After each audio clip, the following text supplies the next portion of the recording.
Hello friends, నేను మీ ఇన్నమ్మ.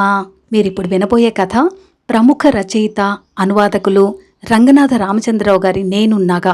ఇది నవ్య వారపత్రిక నిర్వహించిన పోటీలో విశేష బహుమతి పొందింది. 2011 ఫిబ్రవరి 9 సంచికలో వచ్చింది. ఇప్పుడిక కథలోకి వెళ్ళిపోదాం. చీకట్లను చీలుస్తూ సూర్యుడు వేల కాంతులతో ఆకాశంలోకొచ్చాడు. ఆ కిరణాల తాకిడికి తుంగభద్ర ఒళ్లంతా పులకరించినట్టు పరవశంతో పరవళ్లు తొక్కింది. గుడిలోని గంట మధురంగా మోగింది. గుడి గోపురం మీద కూర్చున్న పక్షులు రెక్కలు కొట్టుకుంటూ ఆకాశంలోకి ఎగిరాయి. నీళ్ల బిందెను మోసుకుంటూ వచ్చిన విశాలాక్షి వంటింట్లో బిందెను దించింది. సంస్కృత పాఠశాలకు సమయం అవ్వడం గమనించి కొడుకు మాధవని, నాయనా పాఠానికి వేళవుతోంది అంటూ కేకేసింది. తల్లి పిలుపులు వినిపిస్తున్నా గాని పెరట్లో జామ చెట్టు కింద కూర్చుని రామా శబ్దాన్ని వల్లివేస్తున్నాడు. తల్లికి తాను చేస్తున్న పని ఇంకా తెలిసేలాగా మరింత గట్టిగా రామః రామో రామాహ్, హే రామ హే రామో హే రామః అంటూ వల్లివేయసాగాడు. అంతలో పెరట్లో ఓ మూలనున్న మునగ చెట్టు మీద కూర్చున్న కాకి కావు కావుమంటూ అరిచింది. మాధవుడు వల్లెవేస్తున్న రామా శబ్దాన్ని ఆపి చెట్టు మీద కాకి వంక చూశాడు. హఠాత్తుగా వాడికి తల్లి అప్పుడెప్పుడో చెప్పిన మాట గుర్తుకొచ్చింది. కాకి అరిస్తే తప్పకుండా బంధువులు వస్తారని అమ్మ చెప్పిన మాట మనసులో మెదిలింది. వాడికి ఎక్కడలేని హుషారు పుట్టుకొచ్చింది. వాడి చిట్టి బుర్రలోకి ఎన్నో ఆలోచనలు గంతులు వేశాయి. బంధువులు ఇంటికి వస్తే అనే ఆలోచనే వాడికి ఎక్కడలేని ఆనందాన్ని కలిగించింది. అందుకు కారణం, ఎవరైనా బంధువులు ఇంటికి వస్తే ఆ రోజు ఇంటి వంటకాల్లో వచ్చే మార్పు వాడికి తెలుసు. ఆ పదార్థాలను తాను లొట్టలేసుకుంటూ తినడం గుర్తుకు రావడంతో వాడిలో ఒక రకమైన తొందర పెరిగింది. మరుక్షణం వాడి మనసులో ఎవరొస్తారు అనే ప్రశ్న కదిలింది. ఆదోనిలో ఉండే పద్మత్తన, కర్నూల్లో ఉండే వాసుబాబాయ? మళ్లీ కాకి అరిచింది. మాధవ తలెత్తి చూశాడు. అది వాడివైపే చూస్తున్నట్టుగా అనిపించింది. వాడికి దాన్ని చూస్తే రోజు కవర్లు, ఉత్తరాలు తీసుకొచ్చే పోస్ట్ మ్యాన్ గుర్తుకొచ్చాడు. వాడికి కాకి కూడా పోస్ట్ మ్యానే అనిపించింది. బంధువుల రాకను తెలియజేసే కాకి అంటే చాలా ఇష్టంగా అనిపించింది. దాని దగ్గరికి పిలవాలి అనుకున్నాడు. అయితే మొన్న ఆ మధ్య కాకి ఒకసారి ఎముక ముక్కను పట్టుకురావటం చూసి తల్లి తరమడం గుర్తొచ్చి ఆ ప్రయత్నం మానుకున్నాడు. వెంటనే లేచి ఇంట్లోకి పరుగు తీశాడు. తల్లి కనిపించగానే, అమ్మా కాకి అరుస్తోంది, మన ఇంటికి ఎవరొస్తారు అని కుతూహలంగా అడిగాడు. ఎవరో ఒకరు వస్తారులే కన్నా, ముందు నువ్వు పాఠశాలకు బయలుదేరు అంది తల్లి. అలాగే అంటూ కట్టుకున్న తెల్లటి పంచను పైకి లాక్కుంటూ సంస్కృత పాఠశాల వైపు పరుగు తీశాడు. కొడుకు వీధి మలుపు తిరిగేంత వరకు వాడివైపే చూసిన విశాలాక్షి కొడుకు కనుమరుగు కాగానే వంటింట్లోకి నడిచింది. గ్యాస్ స్టవ్ వెలిగించి పాలు సిమ్లో పెట్టింది. భర్త ఏం చేస్తున్నాడా అని వంటింటి కిటికీ గుండా పెరట్లోకి చూసింది.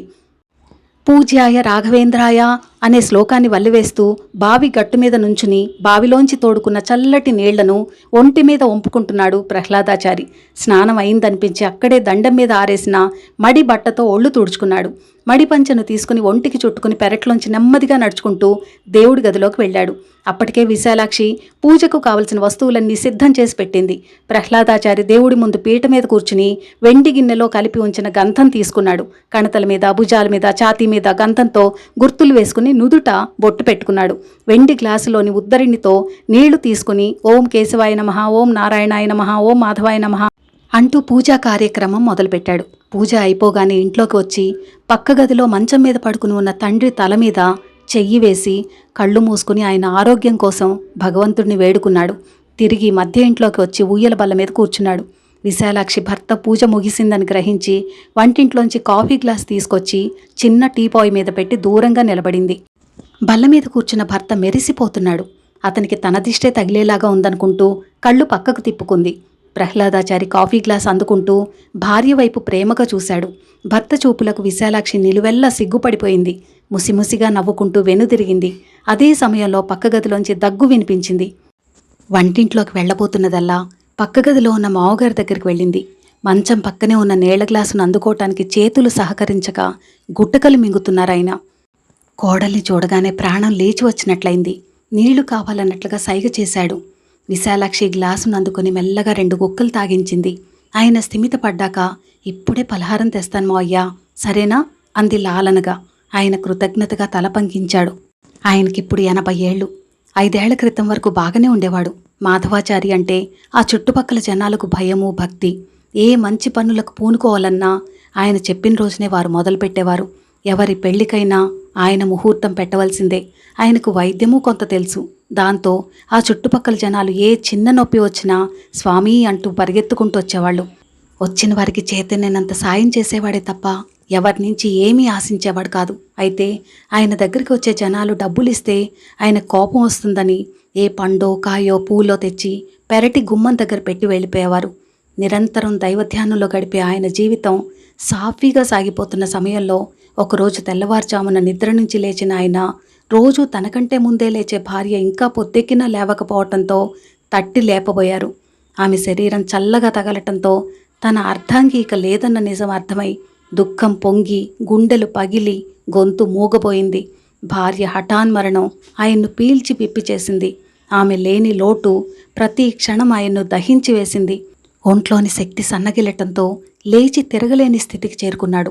మనోవ్యతతో మంచం పట్టిన ఆయన్ను పక్షవాతం కూడా వదల్లేదు. కాళ్ళు చేతులు పడిపోవటంతో మంచానికే పరిమితమయ్యాడు. తండ్రి పరిస్థితి చూసి ప్రహ్లాదాచారి కుంగిపోయాడు. ఒకవైపు కన్నతల్లిపోయిన దుఃఖం తోడేస్తుండగా మరోవైపు మంచం పట్టిన తండ్రిని చూసి కుమ్మిలిపోయాడు.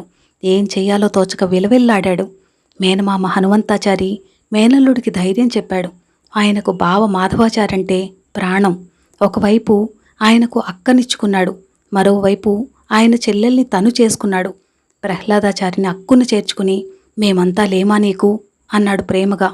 ఒంటరిగా తండ్రిని చూసుకోవటం కష్టమని, ఏ పూజలకు వెళ్లాల్సి వచ్చినా తండ్రిని ఒంటరిగా వదిలి వెళ్లటానికి కుదరదని పెళ్లి చేసుకోమని నచ్చజెప్పాడు.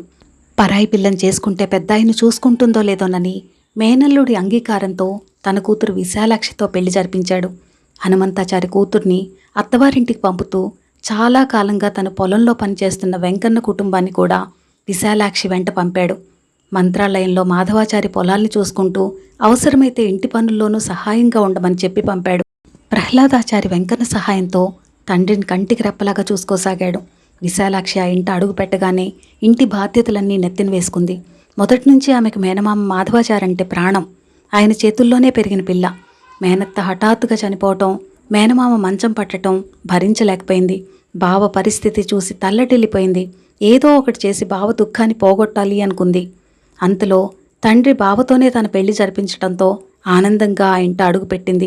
ఆ ఇంటి వాతావరణానికి, ఆ పరిస్థితులకు అనుగుణంగా తనను తాను మలుచుకుంది. తన వైపు నుంచి ఎలాంటి లోపం లేకుండా చూసుకుంది.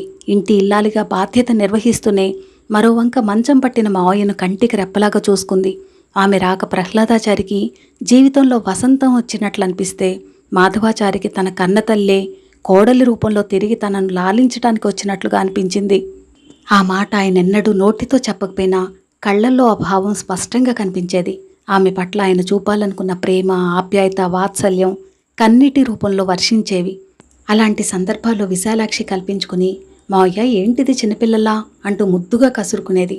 మంచం పట్టిన తండ్రిని తలుచుకుని కుమిలిపోయిన ప్రహ్లాదాచారి భార్య విశాలాక్షి రాకతో, ఆమె తండ్రిని చూసుకునే తీరుతో హాయిగా ఊపిరి పీల్చుకున్నాడు.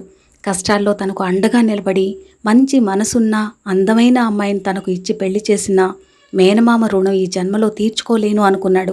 భర్త ఇంట్లో, భర్త హృదయంలో అడుగుపెట్టిన విశాలాక్షి భర్తకు నీడలాగా మారింది. భార్య ప్రేమలో ప్రహ్లాదాచారి తడిసి ముద్దయ్యాడు. తుంగభద్ర వయ్యారాలు పోతున్నట్లుగా వీరి ప్రేమానురాగాలు పొంగిపొర్లాయి. వారి అపురూప దాంపత్యానికి గుర్తుగా మగబిడ్డ పుట్టాడు. పుట్టిన బిడ్డకు ప్రహ్లాదాచారి తన ముత్తాత పేరు, తన తండ్రి పేరు కూడా అయిన మాధవాచారి పేరునే ఇష్టంగా గౌరవంగా పెట్టుకున్నాడు. చిట్టి మాధవుడు ఆ ఇంట్లో సంతోషాలు నింపాడు. విశాలాక్షి తాను పనులు చేసుకునేటప్పుడు మాధవుణ్ణి తెచ్చి మావయ్య మంచం మీద పడుకోబెట్టిపోయేది. మాధవాచారి తృప్తిగా మనవణ్ణి చూసుకుంటూ మురిసిపోయేవాడు. చూస్తూ చూస్తూ 5 ఏళ్లు గడిచిపోయాయి. చిట్టి మాధవుడు గుడిలోని సంస్కృత పాఠశాలలో చేరి శ్రద్ధగా పాఠాలు నేర్చుకోసాగాడు. కొడుకు ఇంటికి వచ్చేలోగా వాడికి ఇష్టమైన చక్కెర పొంగలి, చిత్రాన్నం చేయటానికి అన్నీ సిద్ధం చేసుకుంటున్న విశాలాక్షి పెరట్లోంచి కాకి మళ్ళీ మళ్ళీ అరవటం విని కిటికీలోంచి పెరట్లోకి చూసింది. హఠాత్తుగా ఆమెకి కొడుకు అడిగిన ప్రశ్న గుర్తుకొచ్చింది. కాకి అరిస్తే బంధువులు వస్తారని తాను వాడికి ఎప్పుడో చెప్పింది వాడు గుర్తుంచుకుని అడగటం గుర్తొచ్చి నవ్వుకుంది. నిజమే, కాకి ఎప్పుడు అరిచినా తన తల్లి తనతో ఈరోజు ఎవరో బంధువులు వస్తారు అని అనేది. అదే మాటను తను వాడితో చెప్పింది. నిజంగానే పొద్దుటి నుంచి కాకి ఒక్కలా అరుస్తూనే ఉంది. ఎవరైనా బంధువులు వస్తారేమో. వస్తే ఎవరొస్తారు? ఆడపడుచు పద్మ వస్తుందా, లేదా వాసు అన్నయ్య వస్తాడా? ఆమె ఆలోచనలకు అంతరాయం కలిగిస్తూ కుక్కర్ విజిల్ వినిపించింది. వెంటనే స్టవ్ ఆఫ్ చేసింది. అదే సమయంలో వీధిలోంచి ఏవో కేకలు వినిపించాయి. గుడికి వచ్చిన భక్తులు కావచ్చు అనుకుంది. అయితే అవి భక్తితో కూడిన కేకలు కాకుండా భయంతో కూడిన ఆర్తనాదాలుగా వినిపించటంతో కంగారుగా గుమ్మం బయటికి వచ్చి తొంగి చూసింది. తమ ఇంటికి ఎడంవైపున 2 ఫర్లాంగుల దూరంలోనే మాంచాలమ్మ గుడి. ఆ గుడి పక్కనే రాఘవేంద్ర స్వామి బృందావనం. విశాలాక్షి నిర్ఘాంతపోయింది. మాంచాలమ్మ గుడి పక్క సందు నుంచి భక్తులు పరుగులు తీస్తూ వస్తున్నారు. ఎవరో తరుముతున్నట్టుగా, ఏ దెయ్యాన్నో భూతాన్నో చూసినట్టుగా కేకలు పెడుతూ వస్తున్నారు. విశాలాక్షికి ఏమీ అర్థం కాలేదు. జనం ఎందుకలా పరిగెత్తుకొస్తున్నారు? ఆమెకు అస్సలు తోచలేదు. పొరపాటున గుడికి చెందిన చిట్టి ఏనుగు విపరీతమైన భక్తజనాన్ని చూసి గాబరాపడి వీళ్ల మీదకి వచ్చేసిందా? ఏనుగు ఎక్కడ తమను తొక్కేస్తుందోనని జనాలు భయంతో పరిగెడుతున్నారా? ఏనుగు ఎక్కడుంది? ఎటుపోబోతోంది? ఒకవేళ సంస్కృత పాఠశాల వైపు పోవటం లేదు కదా? విశాలాక్షికి కాళ్ళు చేతులు ఆడలేదు. మళ్లీ కేకలు. విశాలాక్షి పరికించి చూసింది. ఒక్క క్షణం ఆమెకు తను చూస్తున్నదేమిటో అర్థం కాలేదు. తమ ఇంటి గుమ్మం ముందు నిలబడి మాంచాలమ్మ గుడి పక్క నుంచి చూస్తే దూరంగా ప్రవహిస్తున్న తుంగభద్ర ఒడ్డున ఉన్న కొండరాళ్ళు చిరునవ్వుతో పలకరించేవి. అలాంటి కొండరాళ్ళు ఇప్పుడు కనిపించటం లేదు. ఆమెకు ఏం జరిగిందో అర్థం కాలేదు. కళ్ళు చికిలించి చూసింది. అప్పుడు ఆమెకు కనిపించిన దృశ్యాన్ని చూసిన ఆమె నోటి వెంట ఆమెకు తెలియకుండానే గట్టి కేక వెలువడింది. నీళ్లు, నీళ్లు! కొండరాళ్ళు కనిపించకుండా నీళ్లు! విశాలాక్షి గొంతు భయంతో దుఃఖంతో జీరపోయింది. కొండరాళ్లను మింగేస్తూ ముందుకొస్తున్న తుంగభద్ర నిశ్శబ్దంగా, నిశ్చలంగా, నెమ్మదిగా వస్తూనే ఉంది. ఆమె కేకకు అదిరిపడ్డ ప్రహ్లాదాచారి గబుక్కున బయటికి వచ్చాడు. భార్య చూస్తున్న వైపు చూసి తాను కూడా నిర్ఘాంతపోయాడు. ఒక్క క్షణం అతనికి ఏం జరుగుతుందో అర్థం కాలేదు. అర్థమైన మరుక్షణం అతడికి సంస్కృత పాఠశాలకు వెళ్ళిన మాధవుడు గుర్తొచ్చాడు. మాధవా అని అరుస్తూ పాఠశాల వైపు పరుగు తీశాడు. విశాలాక్షి కూడా భర్త వెంబడి పరుగు తీసింది. కానీ 4 అడుగులు వేసిందో లేదో ఆమెకు భర్త తండ్రి ఒంటరిగా ఉండటం గుర్తొచ్చింది. చప్పున వెనుదిరిగి ఇంట్లోకి పరిగెత్తింది. ఆమె గడపలో కాలు పెడుతుండగానే పెద్దగా దగ్గు తెరలు వినిపించాయి. కంగారుగా లోపలికి వెళ్ళింది. ఆమె గదిలోకి వెళ్ళగానే పడుకుని ఉన్న ఆయన కళ్ళు తిప్పి ఎక్కడికి వెళ్ళావమ్మా అన్నట్టు చూశాడు. ఆమె వెంటనే గ్లాసులోని నీళ్లు చుక్కలు చుక్కలుగా గొంతులోకి వంపుతూ, నేనెక్కడికి పోలేదు మావయ్య, మిమ్మల్ని వదిలి ఎక్కడికి వెళ్తాను చెప్పండి, మీకేం కాదు, నేను ఇక్కడే ఉన్నాను, మీరు కొంచెం స్థిమితంగా ఉండండి అంది నుదుటి మీద చెయ్యి వేస్తూ.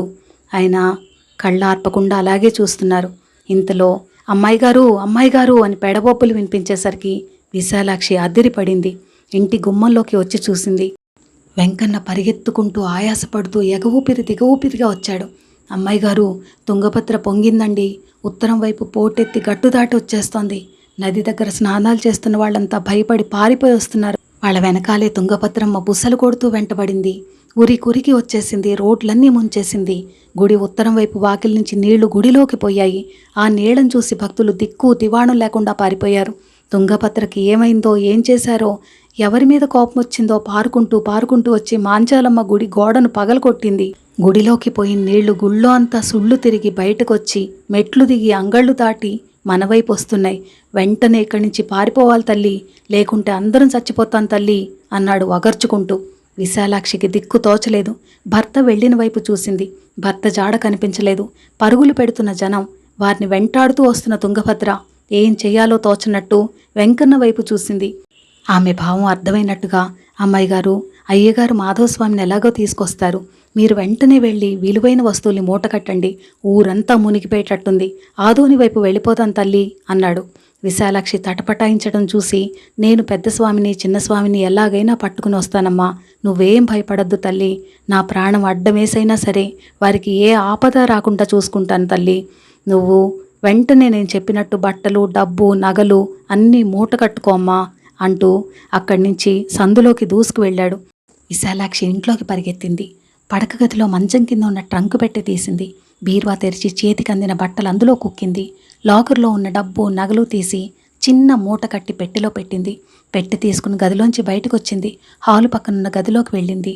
మంచం మీద పడుకున్న మావగారు ఆమె వైపు, ఆమె చేతిలో ఉన్న పెట్టె వైపు చూశారు. ఆ చూపులో ఎన్నో ప్రశ్నలు, ఎన్నో భయాలు, ఎన్నో అనుమానాలు. ఆయన మాట్లాడలేకపోయినా బయట జరుగుతున్న ఘోరం అంతా అర్థమవుతోంది. ఆమె పక్కనే కూర్చుని మావగారి చేతిని తన చేతిలోకి తీసుకుని, మీరేం భయపడకండి, ఎంత మాత్రం ఆలోచించకండి, నేను ఇక్కడే ఉన్నాను కదా అంది ఓదార్చుతున్నట్లుగా. బయట చెవులు బద్దలు కొట్టే అరుపులు, పరుగులు పెడుతున్న అడుగుల చప్పుళ్ళు, ఇరుగు పొరుగు వాళ్ల రోదనలు, ఏవేవో వస్తువులు దొర్లిపడుతున్న శబ్దాలు, పిల్లలు, ఆడవాళ్ల ఏడుపులు, మగవాళ్ల పిలుపులు, కేకలు. ఊరు మునిగిపోతోంది, పారిపోండి, పారిపోయి ప్రాణాలు కాపాడుకోండి. మైకులో అనౌన్స్మెంట్లు. నీళ్లలో కొట్టుకుపోతున్న కుక్కలు, పందుల అరుపులు. విశాలాక్షి మనసు అల్లకల్లోలంగా మారింది. రకరకాల ఆలోచనలతో ఆమె ఉక్కిరి బిక్కిరి అవుతూ ఉంది. భర్త, కొడుకు గురించిన ఆలోచనతో ఆమె గుండెలు పగిలిపోయేలాగా ఉన్నాయి. వాళ్ళ క్షేమాన్ని తలుచుకుని భయంతో లోలోపల వణికిపోతూ ఉంది. గుండె లోతుల్లోంచి తన్నుకొస్తున్న దుఃఖాన్ని అతి ప్రయత్నం మీద ఆపుకుంటోంది. తన భయము, బాధ, కలవరము, విచారము బయటపడితే పెద్దాయన మరింత భయపడతారని తనను తాను నియంత్రించుకునేందుకు శతవిధాల ప్రయత్నం చేస్తోంది. దోపిడీ దొంగలా ఇంట్లోకి జొరబడింది తుంగభద్ర. గడప దాటి హాల్లోకి ప్రవేశించింది. హాలు నుంచి ఒక్కొక్క అడుగు ముందుకు వేస్తూ కాళ్లకు చల్లగా తగలటంతో విశాలాక్షి ఉలిక్కిపడి చూసింది. గదిలోకి దొంగలా వచ్చిన నీళ్లు గదంతా నిశ్శబ్దంగా పరుచుకుంటూ ఉండటం చూసి ఒక్క క్షణం వణికిపోయింది. ఏం చేయాలి?